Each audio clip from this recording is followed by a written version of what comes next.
Kung may budget kang bumili ng bagong sasakyan, siguradong ayaw mong mangyari ito. Pagkatapos mong maglabas ng malaking pera, saka mo marirealize na sana pala ibang model na lang ang binili mo.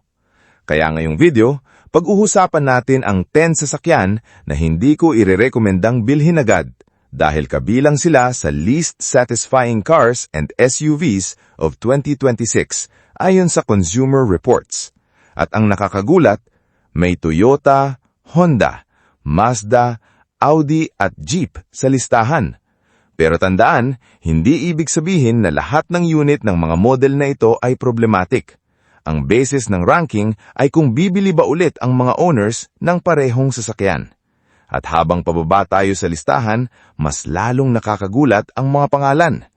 Number 10, Volkswagen ID4.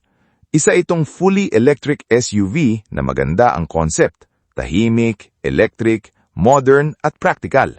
Pero ang problema, sa Consumer Reports survey, 45% lang ng owners ang nagsabing bibili ulit sila ng ID4. At ito ang problema para sa akin. Malaking warning sign ito. Bakit?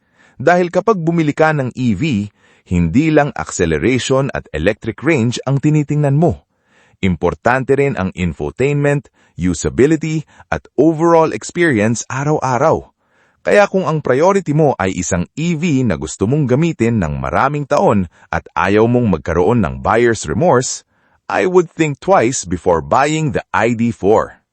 Number 9, Chrysler Pacifica Hybrid.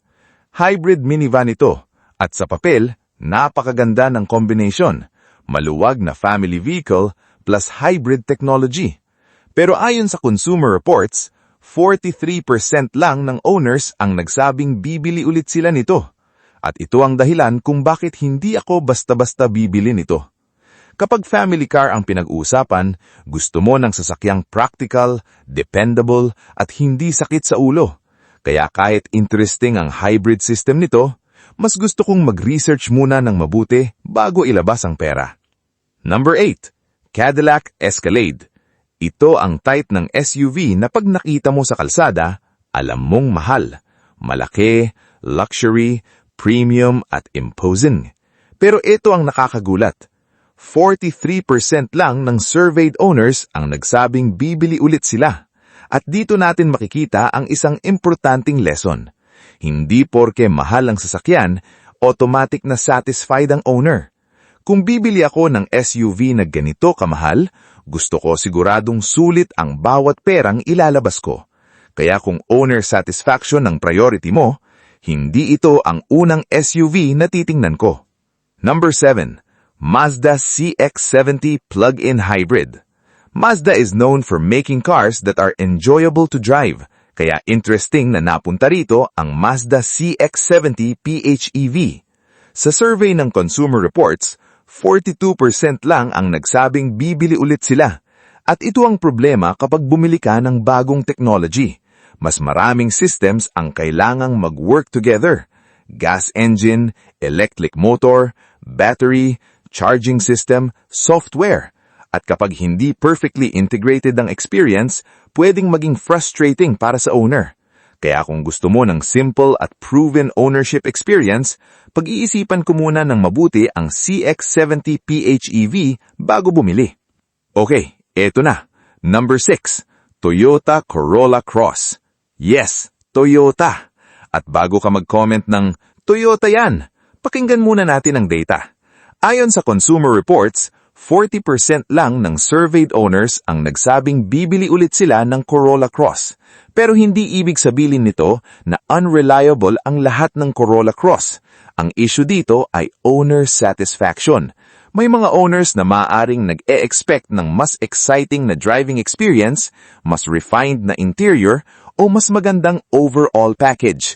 At kung ako ang bibili, hindi ko agad pipiliin ang Corolla Cross dahil Toyota ang badge.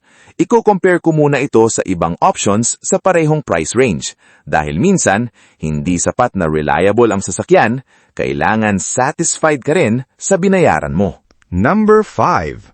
Acura ADX. Premium brand ito. At kapag sinabi mong Acura, expected mo premium feel, premium performance, at premium ownership experience. Pero sa Consumer Reports Survey, 40% lang ang nagsabing bibili ulit sila. At para sa akin, ito ang dapat tandaan. Kapag premium ang presyo, premium din dapat ang satisfaction. Kung hindi mo maramdaman na worth it ang binayaran mo, madali kang mapapaisip. Bakit hindi na lang ako kumuha ng ibang model? Kaya kung nasa shopping list mo ang ADX, test drive muna at mag-research bago pumirma. Number 4. Audi Q4 e-tron. Audi. Luxury. Electric. Sounds perfect, right? Pero ayon sa Consumer Reports, 39% lang ng owners ang nagsabing bibili ulit sila. At kapag bumili ka ng luxury EV, hindi lang presyo ng sasakyan ang iniisip mo. Kasama dyan ang technology, electronics, charging, maintenance at long-term ownership experience. Kaya kung gusto mo ng luxury EV, hindi ko ito bibilhin nang hindi muna ako gumagawa ng serious research. Dahil kapag luxury car ang binili mo, ayaw mong maging luxury ang presyo pero ordinary lang ang satisfaction. Number 3. Honda Prologue. At isa na namang malaking pangalan, Honda. Pero ayon sa Consumer Reports, 37% lang ng owners ang nagsabing bibili ulit sila ng Prologue. At ito ang magandang example kung bakit hindi dapat puro brand reputation ang basehan. Pwedeng napakaganda ng reputation ng brand, pero kailangan pa rin nating tignan ang specific model. Lalo na dahil EV ito. Iba ang experience ng electric vehicle kumpara sa traditional gasoline Honda. Kaya kung ako ang bibili, hindi ako bibili nang hindi muna ako gumagawa ng serious research. Dahil kapag luxury car ang binili mo, ayaw mong maging luxury ang presyo pero ordinary lang ang satisfaction. Number 1. At ito ang pinaka-nakakagulat, Jeep Grand Cherokee Plug-in Hybrid. Ayon sa Consumer Reports, 25% lang ng surveyed owners ang nagsabing bibili ulit sila ng parehong sasakyan. At isipin mo yon, premium SUV, plug-in hybrid, Jeep. Pero 1 out of 4 lang ang nagsabing uulitin nila ang purchase. At ito ang dahilan kung bakit kung ako ang bibili, I would think twice very, very carefully. Dahil ang PHEV ay dapat nagbibigay sa'yo ng advantage ng electric driving habang meron ka pa ring gasoline engine. Pero kung hindi mo nakukuha ang ownership experience na inaasahan mo, bakit ka magbabayad ng premium price?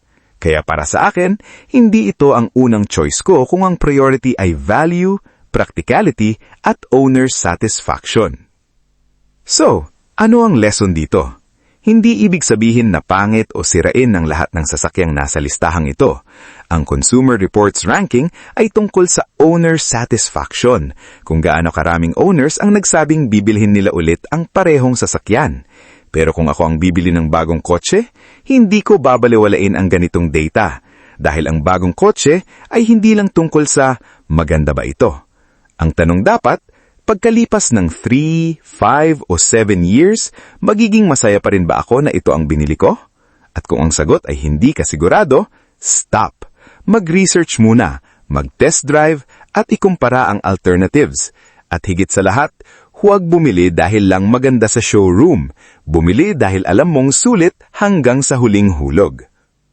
Kung gusto mo ng ganitong real-world car rankings, reliability reports at mga sasakyan na dapat pag-isipang mabuti bago bilhin, subscribe ka na. At comment below, alin dito ang pinaka-nakaka-surprise para sa iyo? Toyota Corolla Cross, Honda Prologue, Mazda CX-90 PHEV, or Jeep Grand Cherokee PHEV?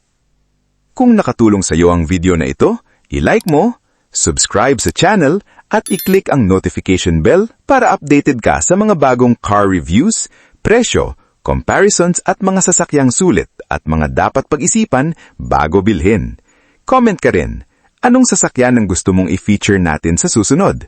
Kapampo, drive safe at kita-kits sa next video.